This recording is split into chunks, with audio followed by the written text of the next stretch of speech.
Hey guys, tonight let's dim the lights, get comfortable, and drift into something very medieval, very gloomy, and very on brand for bedtime. The fact that some castles in Europe had special rooms just for dying. Yes, apparently dying was such a regular activity that people designed real estate around it. Interior design, but make it terminal. Now, before you imagine these rooms as Gothic torture chambers, relax. We're not talking about a dungeon with spikes or a mad monk standing by. No, these were deliberately calm, quiet, almost sterile spaces. And the logic behind them is, in its own morbid way, very practical. Back then, the medieval mind was obsessed with the good death. You weren't just supposed to keel over during dinner or slump off a horse mid-hunt. That would be messy, undignified, and, worst of all, spiritually risky. Instead, the ideal death was slow, prepared, and above all, staged. You were supposed to confess your sins, get the priest in, receive the last rites, and basically check out like a responsible medieval Christian. And to do all of that, you needed the right environment.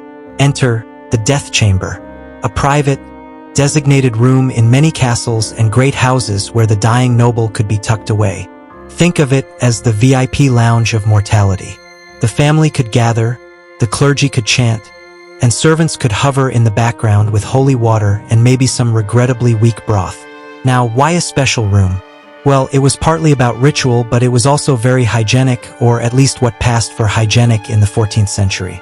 Noble bedrooms, with their thick feather mattresses, velvet hangings, and mountains of tapestries, were expensive to clean, and by clean, I mean occasionally beaten with a stick to get the lice out. Dying in the master bed could mean blood, vomit, or other less glamorous fluids staining the royal upholstery. Nobody wanted to sleep on that later. So instead, the sick person was often carried off to a smaller chamber, sometimes literally called the death room, where it didn't matter if things got a little unsightly. Another reason, symbolism. Dying was not supposed to happen in the same space as sleeping. Sleep was temporary, a nightly reset. Death was permanent, and it needed its own stage. Some castles even built these rooms with deliberate bareness, minimal furniture, plain walls, so nothing distracted from the spiritual drama of the soul leaving the body.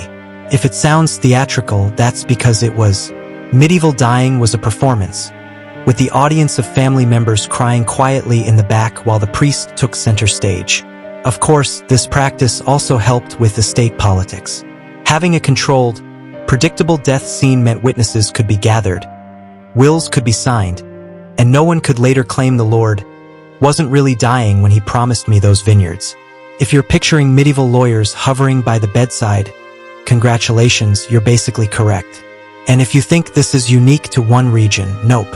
Across much of Europe, from the chilly castles of Scotland to the sunny estates of Italy, elite families had some version of this tradition. It varied, of course. In France, the chamber de tripes could be heavily ritualized. In Spain, aristocrats sometimes built little annexes just off the chapel for their final hours.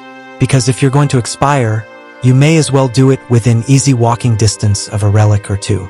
Let's also remember, medicine at the time was basically useless.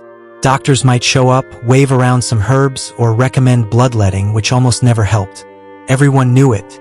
So the moment a nobleman started looking a little too pale, the family would say, well, time to move him to the death room. It wasn't defeatist, it was just realistic. Survival rates were low, plagues came and went, and nobles, despite their wealth, dropped like flies.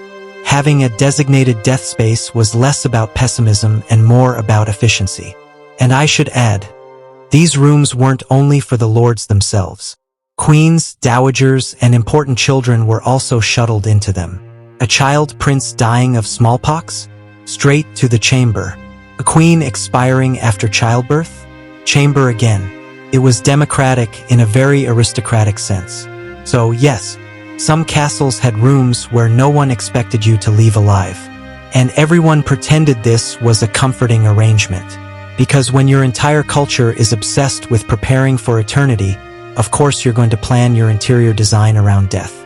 Let's drift over now to a few of the more famous people who used these rooms, and the sometimes unintentionally hilarious ways they staged their own grand exits. So, who actually used these rooms? Well, quite a few royals, and as you might expect, they managed to make even dying look bureaucratic and awkward. Take Charles V of France, sometimes called Charles the Wise. He wasn't particularly wise about health. Most people weren't, to be fair, but he did follow the dying script to perfection. In 1380, when his health failed, he was moved from his grand Parisian chambers into a smaller, plain room. There, he could focus on prayer, not upholstery. He received the sacraments, distributed alms, and then gave away his royal possessions like a morbid yard sale. His deathbed scene was so well orchestrated that chroniclers practically turned it into a manual. You could almost imagine medieval nobles flipping through a Better Homes and Deathbeds guidebook for inspiration. Now, contrast that with poor Philip I of Castile, known to history as Philip the Handsome. Spoiler alert, he wasn't that handsome. More like vaguely acceptable if you squinted. Anyway, Philip didn't exactly get the death room treatment because he went and ruined things by dying suddenly in 1506, after a game of ball and, depending on which source you trust, either from typhoid or from drinking too much cold water. Yes, apparently water could kill you if you tried hard enough. His wife, the famously unhinged Joanna of Castile, nicknamed Joanna the Mad, refused to part with his corpse. Instead of placing him in a proper death chamber, she kept him around, dragging his coffin from town to town for months. That, you could say, was not the intended use of castle architecture. Let's float over to England for a moment. Henry VII, the founder of the Tudor dynasty, had one of the more classic death chamber experiences. By 1509, he was old, worn out, and constantly paranoid about money. Basically the first medieval accountant king. When he realized his end was near, he retreated to Richmond Palace and was placed in a carefully arranged chamber. Priests came and went, candles were lit, and the whole thing unfolded like a carefully rehearsed play. Henry cried a lot, confessed his sins, and handed out forgiveness in every direction. He may not have been generous in life, but on his way out, he became positively charitable. That was the point of these rooms. You got one last chance to stage manage your image before eternity set in. Not everyone got the luxury of a proper send-off, though. Charles II of Spain, the ultimate product of Habsburg inbreeding, was so physically broken by the time he hit his 30s that his death was one long, slow disaster. He did spend his final months surrounded by priests and relics, as the manuals recommended. But his body was in such bad shape that no amount of ritual could make it dignified. Chroniclers describe him as swollen, drooling, and basically incapable of speech. Even the best death chamber couldn't stage manage that mess. Still, he was given the full treatment because if anyone needed extra prayers to smooth things over with the afterlife, it was Charles.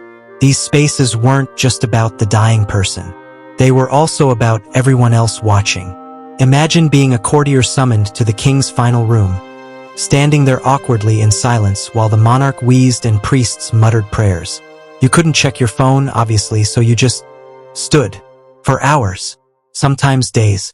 People literally slept on the floor of these rooms so they wouldn't miss the moment the soul supposedly left the body. Because being present at a royal death was a kind of social currency. You could say, yes, I was there when the king died, and that gave you prestige. It also gave you a front row seat to the inevitable inheritance drama that followed. And then there's the question of architecture itself. Some castles built these rooms right next to chapels so the dying could hear the mass being sung. Others placed them with big windows facing east, so the soul could conveniently rise with the morning sun. If that sounds poetic, it's also a little bit creepy. Imagine your last view on Earth being the same cold gray light filtering through narrow stone slits that you'd stared at your entire life. Comforting in a medieval sort of way. By the Renaissance, the tradition of death rooms hadn't gone away. It had just gotten fancier. Nobles in Italy, for example, loved surrounding themselves with art even in their final moments. So their chambers might feature religious paintings, relics, and maybe a portrait of the Virgin Mary to really hammer home the piety angle. Again, death was a performance and the room was the stage. So, to wrap up, castles had kitchens for eating, great halls for feasting, bedrooms for sleeping, and rooms just for dying. Because of course they did. When you're a medieval aristocrat, you design your entire house around life's three great certainties: food, politics, and death. And with that, I think we've wandered through enough gloomy corridors for one evening. Next time you see a castle floor plan, just remember, somewhere in there, hidden behind thick walls and narrow doors, there might be a chamber built solely to make the end look a little more dignified.